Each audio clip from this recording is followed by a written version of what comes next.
हम इस काबिल बनना चाहते हैं, कोई भी प्रोसेस हो, कोई भी रिएक्शन हो, कोई भी सिस्टम हो, सबकी एंट्रोपी निकाल लें। तो चलो निकालते हैं एंट्रोपी।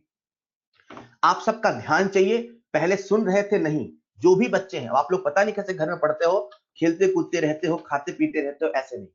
अभी जो मैं कहने वाला हूं ध्यान से सुनिए, राइट, बहुत ध्यान से सुनिए। अब हम एंट्रोपी को मेजर करने वाले हैं। हाँ, घर में आप मनमानी ढंग से पढ़ते हो ना, आधे क्या बीच चले जाते हैं कुछ खाने पीने, फिर आते हैं अरे सर कहां पहुंच गए, ऐसा नहीं। हाँ, एक बच्चा कह रहा हाँ सर ऐसे ही पढ़ते हैं, और क्या, क्लास में तो आपको इजाजत मिलती नहीं थी, अब मनमानी ढंग से पढ़ रहे। आने वाला आदित्य, आने वाला जादू आने वाला है, सब जादू ही तो है। चलिए गहरी सांस लीजिए, अब ध्यान से पूरी शिद्दत से पढ़ते हैं। अच्छा, बहुत बहुत अच्छे, बहुत अच्छे। चलिए फिर से आपका ध्यान चाहिए। So now it's time to calculate entropy in different different processes, right. तो सबसे पहले आवश्यकता है एंट्रोपी को डिफाइन करने की। एंट्रोपी को हम डिफाइन कैसे करें? तो ऐसा समझते हैं, मान लेते हैं हमारे सामने ये सिस्टम, ठीक है। अब सिस्टम के अंदर अपना कुछ ऑर्डर्ड पैटर्न था, अपना कुछ एंट्रोपी था, हमें नहीं पता कितना क्या कैसे था, और उस समय टेम्परेचर जो है वो T है, राइट।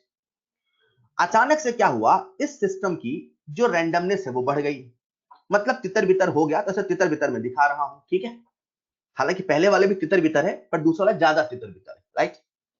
तो हुआ क्या, दूसरे वाले की साहिल पढ़ ले बेटा पढ़ ले, दूसरे वाले की जो एंट्रोपी है, हाँ वो साहिल लिख रहा है सर ऑस्ट्रेलिया में, ऐसा थोड़ी होता है। सुनो ध्यान से, सुनो ध्यान से, बस मैंने ये बातें करके आपको थोड़ा लाइट कर दिया, लिसन केयरफुली, ठीक है। तो जैसे ही दूसरा सिस्टम हुआ, इसकी एंट्रोपी बढ़ गई। थर्मोडायनेमिक्स कहता है हर चीज के होने और नहीं होने की वजह एनर्जी। अगर ये सिस्टम रैंडम हुआ है तो कहीं ना कहीं एनर्जी का चेंज हुआ है, चेंज हुआ है और टेम्परेचर T है। तो थर्मोडायनेमिक्स कहता है कि अगर मुझे पता करना है ये कितना डिसऑर्डर्ड हुआ, अगर मुझे पता करना है ये कितना रैंडम हुआ, तो एक काम करते हैं, इसकी एंट्रोपी को ऐसे सोचते हैं कि इस सिस्टम ने सराउंडिंग से कुछ हीट लिया होगा। हमने पूछा थर्मो से क्यों हीट लिया होगा, भाई जब एनर्जी नहीं आई होगी तो क्यों कुछ किया होगा, कुछ होता है तो एनर्जी का चेंज होता है, पहले इससे मानो। बोले ठीक है, बोले कुछ आई होगी, बहुत बहुत बहुत कम, कुछ तो आई होगी, बहुत बहुत बहुत कम, कुछ तो आई होगी। मैंने कहा मान लो वो जो हीट आई थी वो रिवर्सिबल तरीके से आई थी। थर्मोडायनेमिक्स कहता है रिवर्सिबल तरीके से जितनी हीट आई अपॉन टेम्परेचर कर दो, उसी से आपको पता चल जाएगा कितना डिसऑर्डर्ड हुआ। सरल भाषा में थर्मोडायनेमिक्स ऐसा कहना चाह रहा है कि जो डिसऑर्डरनेस होता है, जो रैंडम होता है, जो ये चीजें बिखरती हैं, जो ये चीजें तितर बितर होती हैं, उसमें भी एक एनर्जी लग रही है, और उसी एनर्जी को आप कांस्टेंट टेम्परेचर पे डिवाइड कर दो, डेल्टा एस मिल जाएगा। हमने थर्मो से पूछा आपने क्यों केवल रिवर्सिबल हीट लिया, इरिवर्सिबल क्यों नहीं लिया? तो थर्मोडायनेमिक्स कहता है भैया चाहे रिवर्सिबल ले लो चाहे इरिवर्सिबल ले लो, लिखना रिवर्सिबल वाला है। मैंने कहा समझे नहीं, बोले ऐसे समझो, ये मान लो हमारे पास सिस्टम, बोले ठीक है, इस सिस्टम पे हीट आएगी, मैंने कहा ठीक है, हीट आने के दो रास्ते होंगे, मैंने कहा ठीक है, या तो रिवर्सिबल होगा इरिवर्सिबल होगा, मैंने कहा ठीक है। चलो केस 1 ले लेते हैं, जब रिवर्सिबल से आया होगा, मैंने कहा ठीक है। रिवर्सिबल से आया होगा 20 जूल, मैंने कहा ठीक है। अंदर क्या होगा 20 जूल, मैंने कहा नहीं, अरे रिवर्सिबल से आया है तो जितना आया है उतना ही तो अंदर जाएगा, क्योंकि रिवर्सिबल में लॉस नहीं होगा, बहुत छोटे छोटे स्टेप में होगा। बोले ठीक है, 20 सराउंडिंग से आया, सिस्टम के अंदर 20 पहुंच गया, हाँ हीट का रूप बदल गया, जब तक फ्लो हुआ तभी तक हीट है, जैसे अंदर पहुंचा किसी और फॉर्म में हुआ। पर अपन ऐसा समझ रहे हैं कि सराउंडिंग से सिस्टम में आया रिवर्सिबल तरीके से 20 जूल, तो अंदर की हीट कितना आया, मैंने कहा 20। थर्मो ने मुझसे पूछा बताओ हीट अंदर कैसे आया, रिवर्सिबल तरीके से इरिवर्सिबल, मैंने कहा रिवर्सिबल। मैंने कहा इसकी वैल्यू कितनी, बोले 20। बोले ठीक, अब आते हैं दूसरी सिचुएशन में, मान लो हीट रिवर्सिबल नहीं इरिवर्सिबल तरीके से आया, मैंने कहा ठीक है। मान लो इरिवर्सिबल तरीके से 50 जूल आया, मैंने कहा ठीक है। आया 50 जूल, पर क्या अंदर पहुंचेगा 50 जूल, मैंने कहा नहीं। बोले क्यों, क्योंकि लॉस होगा।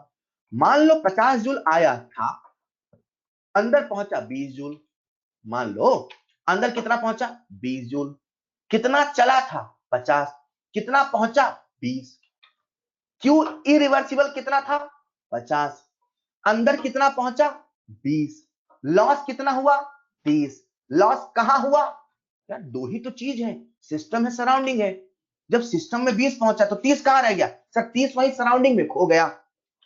अरे हाँ, तो थर्मो ने कहा जब अंदर 20 ही पहुंच रहा तो ऐसा क्यों नहीं बोल रहे हो कि इसमें हीट आई रिवर्सिबल तरीके से 20, इरिवर्सिबल तरीके से 50 आई, 100 आई, 150 आई, से क्या मतलब है? अंदर जो पहुंच रही है ये तो वही है जो रिवर्सिबल तरीके से आती है, ऐसा सोचो। मैंने कहा बात तो सही है, मैंने कहा बात तो सही है। तो थर्मो ने कहा आज से चाहे प्रोसेस इरिवर्सिबल होगा, चाहे प्रोसेस रिवर्सिबल होगा, चाहे प्रोसेस इरिवर्सिबल होगा, चाहे प्रोसेस रिवर्सिबल होगा, उसमें जो हीट लिखा जाएगा हमेशा रिवर्सिबल होगा। हमने कहा ठीक है। बोले कोई भी प्रोसेस है, कोई भी फलाना ढिमकाना सिस्टम है, आप तो बस क्यू ही रिवर्सिबल निकालो। मैंने कहा अभी निकाल लेते। बोले कैसे? बोले यार फर्स्ट लॉ आता है। मैंने कहा आता है। बोले डेल्टा ई बराबर क्यू प्लस डब्ल्यू होता है। मैंने कहा होता है। बोले अपने निकालना क्या है? मैंने कहा हीट। तो जो क्यू होगा बच्चों वो होगा डेल्टा ई माइनस डब्ल्यू। बोलो हाँ या ना, आपको हाँ या ना बोलना है ताकि मैं समझू आप जाग रहे हो। जो डेल्टा ई है क्या वो, सॉरी जो क्यू है क्या वो डेल्टा ई माइनस डब्ल्यू होगा? होगा। क्यू इरिवर्सिबल निकालना है कि रिवर्सिबल निकाल रहे? क्यू इरिवर्सिबल निकालना है, रिवर्सिबल रिवर्सिबल। मतलब अगर क्यू रिवर्सिबल लेंगे तो डेल्टा ई को एनसीबी लिख दे, चलेगा? बच्चों कल का A4 वाला पन्ना देखेंगे जिसमें आपने सारे फॉर्मूले लिखे थे। देखो मोलर हीट कैपेसिटी में डेल्टा ई को एनसीबी लिखा था, हाँ याद है। फिर आया डब्ल्यू, डब्ल्यू का फॉर्मूला याद है? याद है। रिवर्सिबल है तो रिवर्सिबल लगाए, लगाए सर। माइनस पीडीवी लिख दे, चलेगा? सब चलेगा। क्यू रिवर्सिबल बराबर एनसीबी प्लस पीडीवी कह दे, चलेगा? सर दौड़ेगा। हम लोग क्यू रिवर्सिबल निकाल रहे कि delta S? Delta S. Delta S के लिए क्या इसको हम टी से डिवाइड कर दे? बोलो डेल्टा एस के लिए क्या इसको हम टी से डिवाइड कर दे? साहब कर दो। लो टी से डिवाइड कर दिया। डेल्टा एस बराबर क्यू रिवर्सिबल बाई टी कर दिया। ये एनसीवी डी बाई टी हो गया प्लस पीडीवी बाई टी हो गया। हमने जैसे ही डिवाइड किया मजा नहीं आया। क्यों? मैंने कहा सर dt है टी, dv है तो सर v होना चाहिए ना। बोले बात तो सही है। बोले बात तो सही है। अब हम क्या करते हैं, p बाई टी को हटाते हैं, यहां v जैसा कुछ लगाते हैं ताकि इंटीग्रेट करना आसान हो जाए। हमने बात करी आइडियल गैस की, पीवी बराबर एनआरटी होता है, सब होता है। तो p बाई टी बराबर एनआर बाई वी होगा, होगा। मतलब हमारे सामने जो डेल्टा एस का फॉर्मूला आया था NCV D by T plus P by T को लिख दे एनआर बाई वी, चलेगा? साहब चलेगा। तो NR into DV by V चलेगा, चलेगा। अब मजा आ गया। ये dt बाई टी था, dv बाई वी था, अब तो इंटीग्रेट करना था t1 से t2, v1 से v2। इंटीग्रेट तो कर ही लोगे, उसमें तो आप माहिर हो। इंटीग्रेट तो कर ही लोगे, उसमें आप माहिर हो। बोलो श्रीकांत यार इतना टाइप कर रहे हो, काहे को इतनी मेहनत कर रहे हो जब आएगा कुछ देर में। मतलब जब मैं आपके डाउट को नजरअंदाज कर रहा हूं, समझो ना। एक बच्चा पूछ रहा सर वर्ल्ड की एंट्रोपी बढ़ रही है, आप इसे कैसे एक्सप्लेन कर सकते? बेटा आने तो दो श्रीकांत, काहे को इतनी मेहनत कर रहा है लल्ला टाइप करने में। जो मैं समझा रहा हूं वो सुन नहीं रहे हो, फिर बोलोगे सर वो आप कब बोल गए। सुनो तो सही, सब आएगा। ऑलराइट, ठीक है। तो अपन ने डेल्टा एस के फॉर्मूला बना लिया है। फॉर्मूला क्या बना लिया? इंटीग्रेशन ऑफ t1 से t2 NCV dt by T plus integration from v1 से v2 nr dv by v। बोलो हाँ या ना, बोलो हाँ या ना। अब करते हैं इंटीग्रेशन। अरे सुनो ना, 1 बाई पी का integration ln t, 1 by v का इंटीग्रेशन ln v। वैल्यू रखेंगे t2 by t1, v2 by v1। लो हमारे सामने डेल्टा एस का फॉर्मूला आ गया जनरल। आप सब अपने उस पन्ने में लिखेंगे पहला फॉर्मूला, डेल्टा एस बराबर क्यू रिवर्सल बाई टी। जल्दी से देखो रफ्तार से। पहला फॉर्मूला डेल्टा एस बराबर क्यू रिवर्सल बाई टी, और दूसरा फॉर्मूला डेल्टा एस बराबर NCV L N T two by T one plus NR L N T two by one. ये जो आपके सामने है बच्चों, यही है जनरल फॉर्मूला जिससे हम किसी भी प्रोसेस का डेल्टा एस निकाल सकते हैं। ठीक है क्या? डेल्टा एस बराबर NCV-ln-T2/T1 plus NR-ln-V2/V1. Is this clear?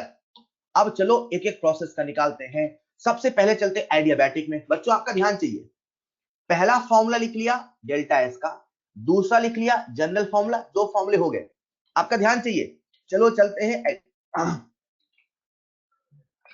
अब कुछ नहीं लिखना है,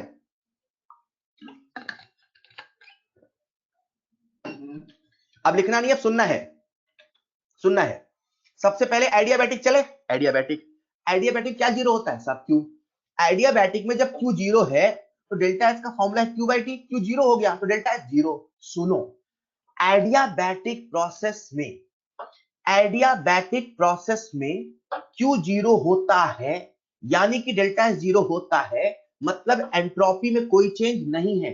पॉइंट टू बी नोटेड, मैंने नहीं कहा एंट्रोपी जीरो है, मैंने नहीं कहा एंट्रोपी जीरो है, एंट्रोपी कुछ थी है रहेगी। मैंने कहा अगर एडियाबैटिक प्रोसेस है तो डेल्टा एस जीरो है, अगर एडियाबैटिक प्रोसेस है तो डेल्टा एस जीरो है। इसीलिए एडियाबैटिक प्रोसेस को हम लोग बोलते हैं आइसोएंट्रोपिक प्रोसेस। एडियाबैटिक हो गया। चलो बात करते हैं आइसोथर्मल की। बोलो आइसोथर्मल क्या कांस्टेंट? साहब टेम्परेचर। तो T2/T1 साहब इक्वल, ln1 साहब जीरो, ये पूरा फैक्टर जीरो। लो डेल्टा एस का फॉर्मूला बन गया NR-ln-V2/V1। अगर मान लो प्रेशर का डाटा दिया है तो P इनवर्स V होता है, V2/V1 तो P1/P2। आप तो प्रोसेस बोलो, अब हम हर प्रोसेस का डेल्टा एस निकाल लेंगे, हर प्रोसेस का डेल्टा एस निकाल लेंगे। बोलो हाँ या ना? बशर्ते वो सारा का सारा प्रोसेस अभी रिवर्सिबल होना चाहिए। सुनो ना, हमने आइसोथर्मल कर लिया। नीतीश कुमार पेपर में लिखना नहीं है, सुनना है, ठीक है क्या? आइसोथर्मल हो गया, एडियाबैटिक हो गया। बोलो अगला प्रोसेस क्या ले? बोलो बोलो, आइसोकोरिक ले ले क्या? आइसोकोरिक, चलो बात करते हैं आइसोकोरिक। आइसोकोरिक में क्या कांस्टेंट? बोलो वॉल्यूम। V2/V1, सर V2 भी V1 भी इक्वल, इक्वल होगा तो 1, log 1 जीरो, ये पूरा फैक्टर जीरो। डेल्टा एस का formula NCV-ln-T2/T1, NCV-ln-T2/T1, NCV-ln-T2/T1। Isochoric ले लिया, आइसोथर्मल ले लिया, एडियाबैटिक ले लिया, कोई एक बच रहा है क्या? हाँ साहब आइसोबैरिक। आप लोग मुझे बताओ आइसोबैरिक क्या करें, पहले आप लोग बताओ। आइसोबैरिक प्रोसेस का डेल्टा एस क्या होना चाहिए? बोलो, आइसोबैरिक प्रोसेस का डेल्टा एस क्या होना चाहिए? बोलो, आइसोबैरिक प्रोसेस का डेल्टा एस क्या होना चाहिए आपके हिसाब से? किसको जीरो करे, किसको जीरो करे, किसको जीरो करे, पूछ रहा हूं मैं, किसको जीरो करे? ऑलराइट, सभी बच्चे गलती करते हैं, सब लोग सुनेंगे, गलत गलत गलत। आप जो सोच रहे हैं गलत। बच्चों जब हम आइसोबैरिक बोलेंगे तो आप सभी जानते हैं आइसोबैरिक प्रेशर क्या होता है? कांस्टेंट। डेल्टा एस का फॉर्मूला होता है क्यू रिवर्सिबल बाई टी। बोलो हाँ या ना? हाँ। जब प्रेशर कांस्टेंट होगा ये होगा क्यूपी। हाँ, आप सभी को याद होना चाहिए, भली बात। अरे जो क्यूपी होता है वही तो डेल्टा एच होता है। अरे हाँ, मतलब जो डेल्टा एस होगा उसका फॉर्मूला होगा डेल्टा एच बाई टी। अरे हाँ, अगर आपको कल का फॉर्मूला याद हो, हमने डेल्टा एच का फॉर्मूला बताया था एनसीपी dt। डेल्टा ई है तो सीवी, डेल्टा एच है तो सीपी। कांस्टेंट प्रेशर पे डेल्टा एच, कांस्टेंट वॉल्यूम पे डेल्टा ई। मतलब अब अपना फॉर्मूला ये चलेगा। तो डेल्टा एस का जो फॉर्मूला होगा इस केस में integration of NCP dt by T होगा, T1 से T2 होगा। इंटीग्रेट करोगे तो बोलो क्या आएगा? Sir NCP ln T2 by T1। इसीलिए आइसोबैरिक प्रोसेस का डेल्टा एस का फॉर्मूला है NCP ln T2 by T1। कोई और फॉर्मूला A4 में नहीं लिखना है, बस ये फॉर्मूला लिखना था और दूसरा लिखना था, बाकी सब समझना था। बच्चों आसान है क्या? बोलो आसान है क्या? हमने सभी प्रोसेस का डेल्टा एस निकाल लिया। चलो अब चलते हैं केमिकल रिएक्शन में। सर एक तो आपने पहले बता दिया, हाँ बता दिया, तो अगला लेते हैं फेज ट्रांजिशन में। चलो बच्चों आप सबको मैं याद दिला दूं, जो फेज ट्रांजिशन होता है सॉलिड से लिक्विड या लिक्विड से सॉलिड या लिक्विड से गैस या गैस से लिक्विड या सॉलिड से गैस या गैस से सॉलिड, इसके अलावा कुछ नहीं होता है। बच्चों कोई भी फेज ट्रांजिशन हो, बच्चों कोई भी फेज ट्रांजिशन हो, बच्चों कोई भी फेज ट्रांजिशन हो, सभी फेज ट्रांजिशन में कांस्टेंट प्रेशर और कांस्टेंट टेम्परेचर होता है। कोई भी फेज ट्रांजिशन हो, सभी फेज ट्रांजिशन में कांस्टेंट प्रेशर कांस्टेंट टेम्परेचर होता है। अरे याद करो ना, जब पानी उबलता है, H2O लिक्विड से H2O गैस में इक्विलिब्रियम होता है, प्रेशर 1 atm और टेम्परेचर 100 डिग्री सेल्सियस होता है बेटा। हर फेज ट्रांजिशन प्रोसेस में कांस्टेंट प्रेशर कांस्टेंट टेम्परेचर होता है। हम लोग क्या निकाल रहे हैं? Delta S. हम लोग क्या निकाल रहे हैं? Delta S. डेल्टा एस का मेन फॉर्मूला बोलो। डेल्टा एस का मेन फॉर्मूला बोलो। सर डेल्टा एस बराबर क्यू बाई ई टी। क्या प्रेशर कांस्टेंट है? मतलब क्या ये क्यूपी होगा? होगा। मतलब क्यूपी को डेल्टा एस लिख दे, चलेगा साहब? चलेगा। मतलब जो फेज हो, जो फेज ट्रांजिशन हो, उस फेज ट्रांजिशन का डेल्टा एच अपॉन टी कर दो, आ जाएगा। जैसे फ्यूजन, तो फ्यूजन का delta H fusion by T, vaporisation delta H vaporisation by T, sublimation delta H sublimation by T. मतलब अपन तक ट्रिक बना लेते हैं क्या? सर डेल्टा एस फलाना बराबर डेल्टा एच फलाना अपॉन टी, बशर्ते कांस्टेंट प्रेशर और कांस्टेंट टेम्परेचर हो। डेल्टा एच फलाना बराबर डेल्टा एच फलाना बाई टी, बशर्ते कांस्टेंट टेम्परेचर और कांस्टेंट प्रेशर हो। बच्चों हमने क्या क्या निकाल लिया? सर हमने डेल्टा एच निकाल लिया। कहां कहां?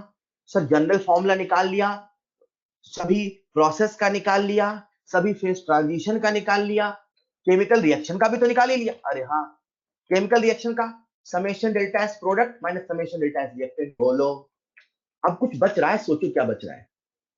सोचो क्या बच रहा है? ये कुछ बच रहा है बच्चों? सोचो क्या बच रहा है? क्या बच रहा है? अरे सारे के सारे प्रोसेस हो गए, रिवर्सिबल की बात हो गई। अभी हमें बात करना पड़ेगा रिवर्सिबल और इरिवर्सिबल का। चलो मैं आप सबको कैलकुलेट करके बताता हूं, मैं आप सबको कैलकुलेट करके बताता हूं delta S in reversible and irreversible. बच्चों आने वाला है जादू, आप सबका ध्यान चाहिए। आने वाला है जादू, आप सबका ध्यान चाहिए। Listen carefully. हमने सभी प्रोसेस में डेल्टा एस को निकाल लिया, केमिकल रिएक्शन में डेल्टा एस को निकाल लिया, फेज ट्रांजिशन में डेल्टा एस को निकाल लिया। हम सवालों के हिसाब सोचे ना, ये सवाल आएगा तो ये सवाल आएगा तो ये, केमिकल रिएक्शन आएगा तो ये।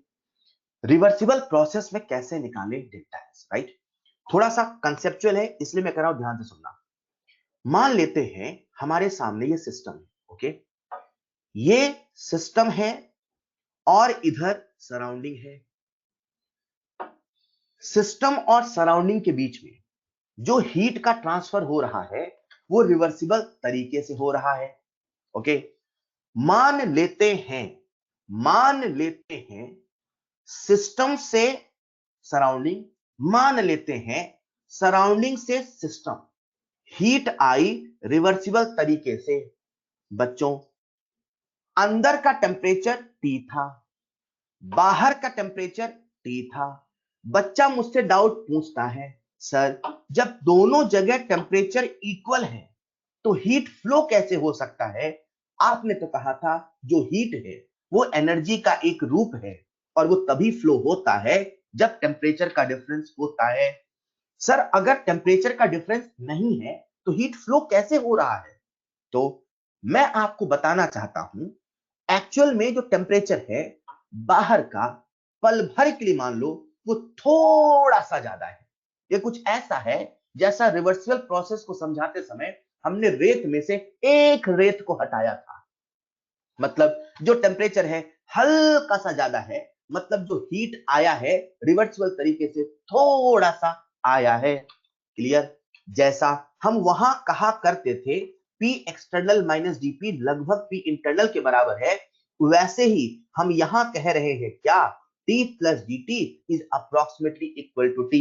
मतलब हम मान लेते हैं दोनों जगह जो टेम्परेचर है लगभग समान है, तो उस समय जो हीट फ्लो होके आया रिवर्सिबल तरीके से आया। बोलो ठीक है? ठीक है। अब हम लोग क्या करते हैं, डेल्टा एस सिस्टम निकालते हैं।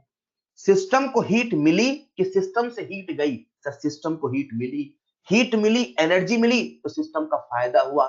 जिसको एनर्जी मिलता है उसका फायदा होता है, ऐसा हम मान के चल रहे हैं।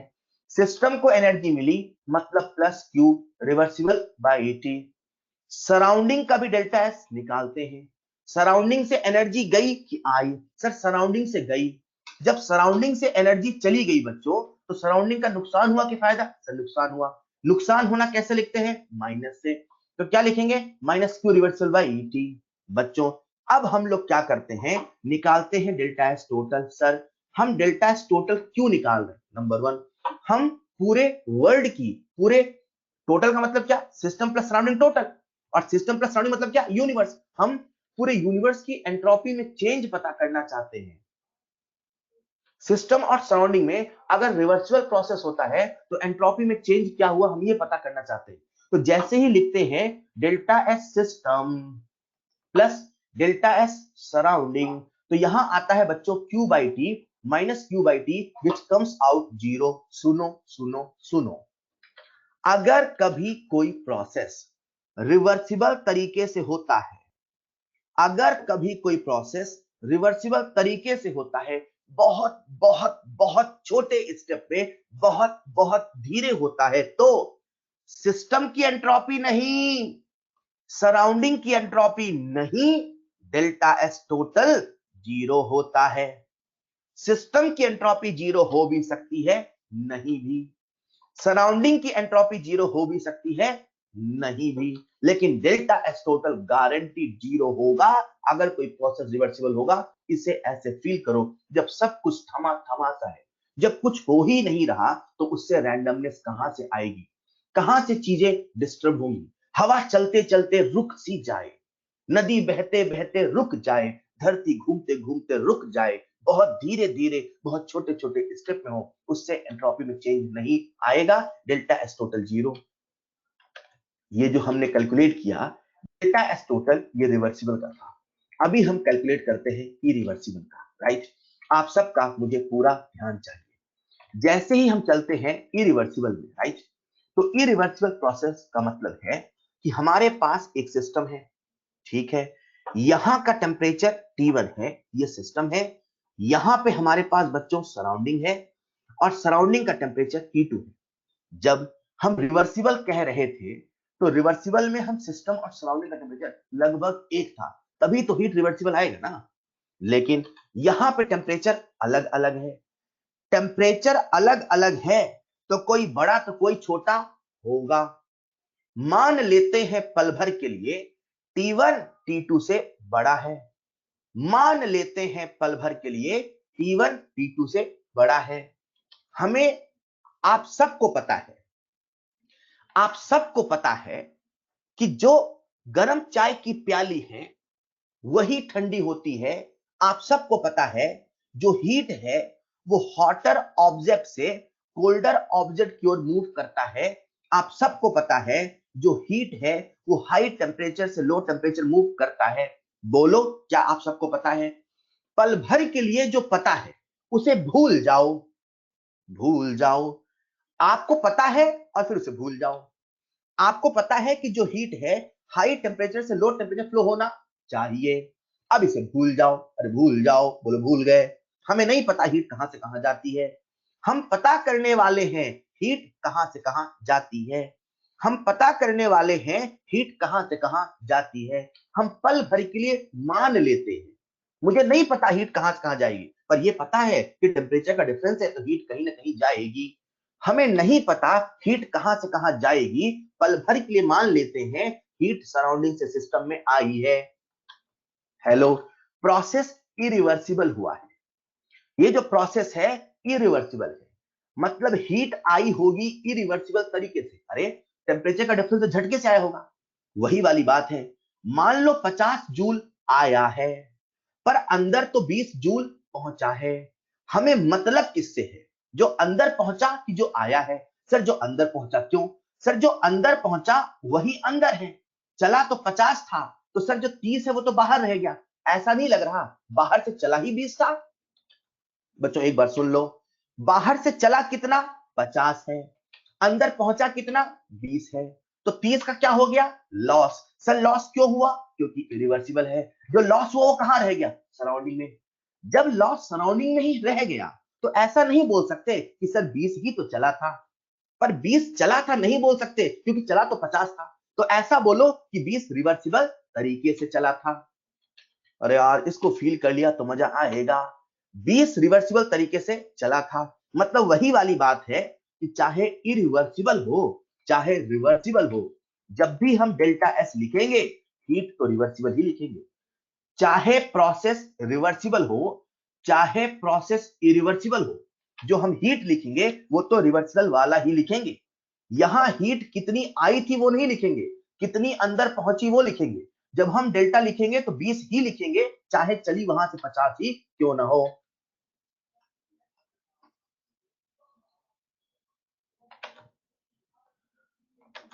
क्लियर?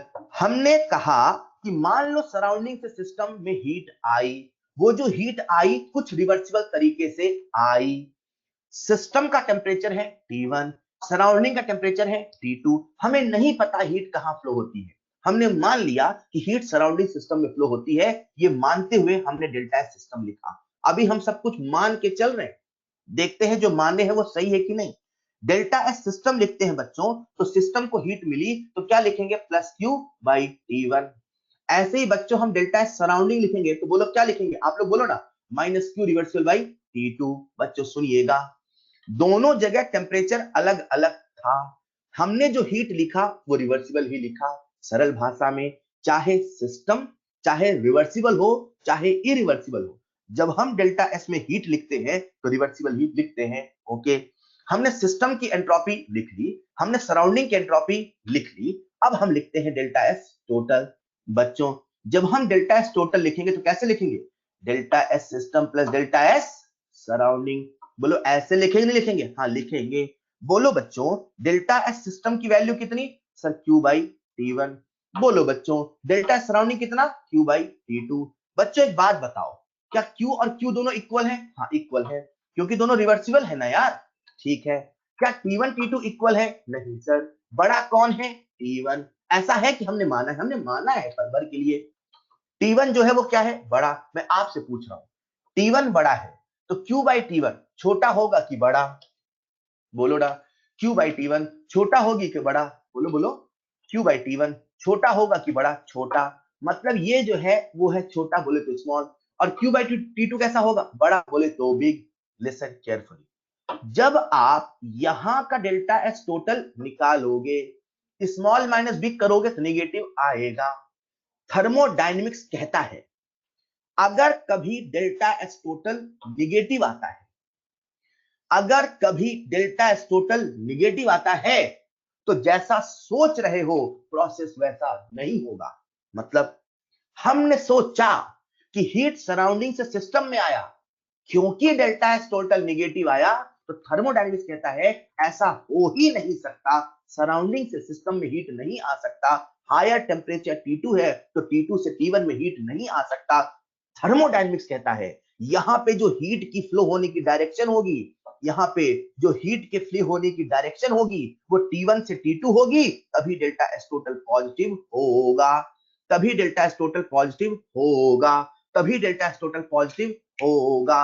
बच्चों मैंने आपको आज पहली बार बताया हीट के फ्लो होने की डायरेक्शन क्या है। हाँ आप जानते थे, ये जो आप जानते थे ये इन्हीं कंसेप्ट से जानते थे। आज तक इस दुनिया में लोगों को ये नहीं पता था, इमेजिन करो जो थर्मोडायनेमिक्स बन रहा है, उन्हें पता तो था हीट है पर उन्हें नहीं पता हीट किस डायरेक्शन में फ्लो होती है। पहली बार थर्मोडायनेमिक्स ने इस कंसेप्ट से बताया कि जो हीट है वो हाई टेम्परेचर से लो टेम्परेचर में फ्लो होगी, T1 से T2 में होगी। मतलब अगर हमने हीट का फ्लो उल्टा माना होता तो डेल्टा एस टोटल पॉजिटिव आता, तो जो हमने माना वो सही है। बच्चों यही सेकंड लॉ ऑफ थर्मोडायनेमिक्स है जो हमें हीट के फ्लो होने का डायरेक्शन बताता है।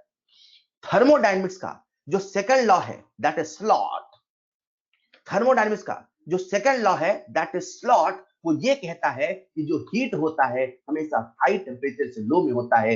एक बच्चा मुझसे कहता है सर इतना करने की क्या आवश्यकता थी, हम तो ऐसे ही फील कर लेते हैं गर्म चाय ठंडा होता है। थर्मोडायनेमिक्स की बात करने का तरीका अलग है। कुछ बच्चों को समझ में आया होगा और कुछ बच्चों को समझ में नहीं आया होगा। उनको समझने की आवश्यकता नहीं। बस ये बड़ा इंटरेस्टिंग कंसेप्ट है। जब आप इन चीजों को ऐसे फील करते हो, लगता है थर्मो ने कैसे चीजों को बताया। ऑलराइट, जिनको आ गया बहुत अच्छी बात है बच्चों। मैं अब जो कहने वाला हूं, लिसन केयरफुली। थर्मोडायनेमिक्स कहता है जो ये यूनिवर्स है, इसकी एंट्रोपी लगातार बढ़ रही है। क्यों? क्योंकि, फिर सुनना ध्यान से, फिर सुनना ध्यान से, आपसे पूछ रहा हूं, आपको जवाब देना है। जवाब ये देना है, हीट कहां से कहां जानी चाहिए थी। आपको जवाब देना है, हीट कहां से कहां जानी चाहिए थी। ये जो है, T1 से T2 जानी चाहिए थी कि T2 से T1? हीट कहां से कहां जानी चाहिए थी? T1 से T2 बोलो ना यार, हाई टू लो, ठीक है। T1 से T2 कि T2 से T1? हीट कहां से कहां जानी चाहिए थी? ऑलराइट, T1 से T2।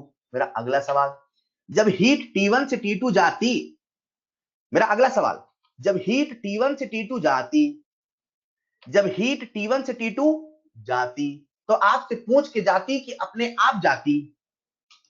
जब हीट T1 से T2 जाती, तो आपसे पूछ के जाती कि अपने आप जाती? सर, अपने आप जाती। गरम चाय आपसे पूछ के ठंडी होती है कि अपने आप ठंडी होती है? सर, अपने आप ठंडी होती है। मतलब T1 से T2 जो हीट का फ्लो है, वो स्पॉन्टेनियस है कि नॉन स्पॉन्टेनियस है? T1 से T2 जो हीट का फ्लो है, वो स्पॉन्टेनियस है कि नॉन स्पॉन्टेनियस है? स्पॉन्टेनियस। जब हीट T1 से T2 फ्लो होता, जब हीट T1 से T2 फ्लो होता, तो आपसे पूछ रहा हूं मैं, डेल्टा एस टोटल निगेटिव होता कि पॉजिटिव होता? डेल्टा एस टोटल निगेटिव होता कि पॉजिटिव होता? डेल्टा एस टोटल निगेटिव होता कि पॉजिटिव होता? अब सोचो, अब सुनना है, अब सुनना है। जब प्रोसेस स्पॉन्टेनियस होता है, जब प्रोसेस स्पॉन्टेनियस होता है, तो डेल्टा एस टोटल पॉजिटिव होता है। जब प्रोसेस स्पॉन्टेनियस होता है, जब प्रोसेस स्पॉन्टेनियस होता है, तो डेल्टा एस टोटल पॉजिटिव होता है।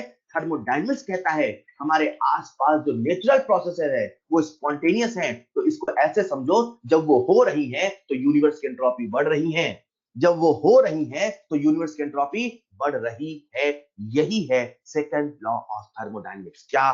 कि जब कुछ होता है, जब कुछ होता है, तो वो जब होगा तो यूनिवर्स की एंट्रोपी बढ़ेगी अगर वो अपने आप होता है। इसी का प्रूफ है जो मैंने आपसे पहले बताया बातों बातों में कि बेटा, डेल्टा एस टोटल पॉजिटिव तभी आएगा जब हीट T1 से T2 फ्लो होगा, या जब स्पॉन्टेनियस प्रोसेस होगा, तभी डेल्टा एस टोटल पॉजिटिव होता है। दुनिया में आसपास जितने प्रोसेस हैं, वो क्योंकि अपने आप हो रहे हैं, तो वो अपने आप इसीलिए हो रहे हैं क्योंकि डेल्टा एस टोटल पॉजिटिव है। थर्मोडायनेमिक्स कहता है कोई प्रोसेस स्पॉन्टेनियस इसीलिए होता है। सुनो, हम एक सवाल की खोज में चले थे, हम एक सवाल की खोज में चले थे, आखिर कुछ क्यों अपने आप होता है। हमने देखा कि कुछ अपने आप इसलिए होता है, या तो होके एनर्जी कम होती है, या तो रैंडमनेस बढ़ता है। थर्मोडायनेमिक्स ने कहा दुनिया में अगर कुछ अपने आप होता है तो वो इसीलिए होता है क्योंकि वो होके डेल्टा एस टोटल पॉजिटिव होता है। हमें जवाब मिल गया, डेल्टा एस टोटल जब जब पॉजिटिव होगा तब तब अपने आप होगा, नहीं तो नहीं होगा। हमें जवाब मिल गया, स्पॉन्टेनिटी का जवाब मिल गया, कुछ अपने आप क्यों होता है का जवाब मिल गया। जब जब डेल्टा एस टोटल पॉजिटिव होगा तभी अपने आप होगा। बस फर्क इतना है, जो डेल्टा एस टोटल है, जो डेल्टा एस टोटल है, वो delta S system plus delta S surrounding का समेशन है। डेल्टा एस सिस्टम निकालना तो आसान है, लेकिन डेल्टा एस सराउंडिंग निकालना आसान नहीं है, क्योंकि डेल्टा एस टोटल की कैलकुलेशन बड़ी डिफिकल्ट है। इसीलिए हमने स्पॉन्टेनिटी का एक नया पैरामीटर बना डाला।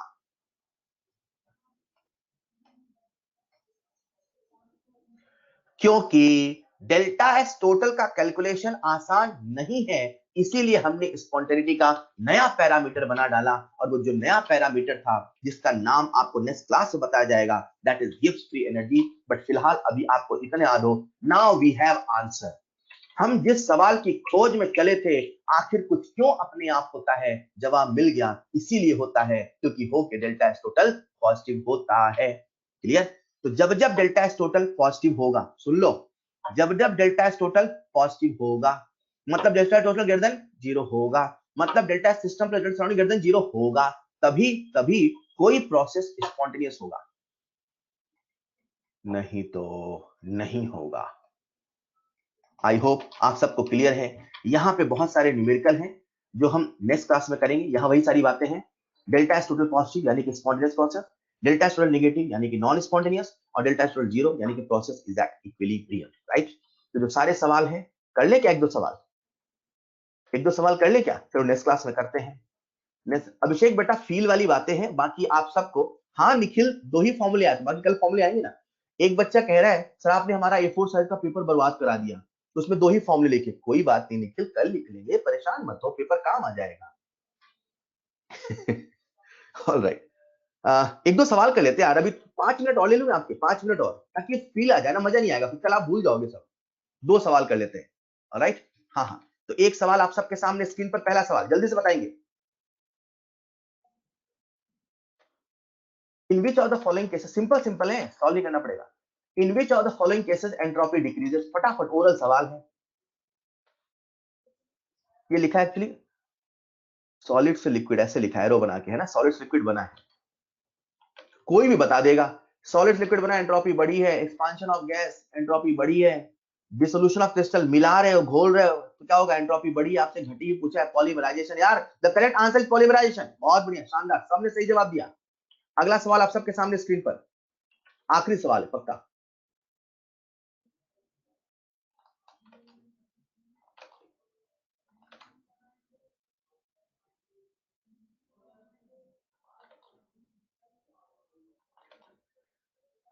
हेलो, क्या निकाला आपसे, एंट्रोपी।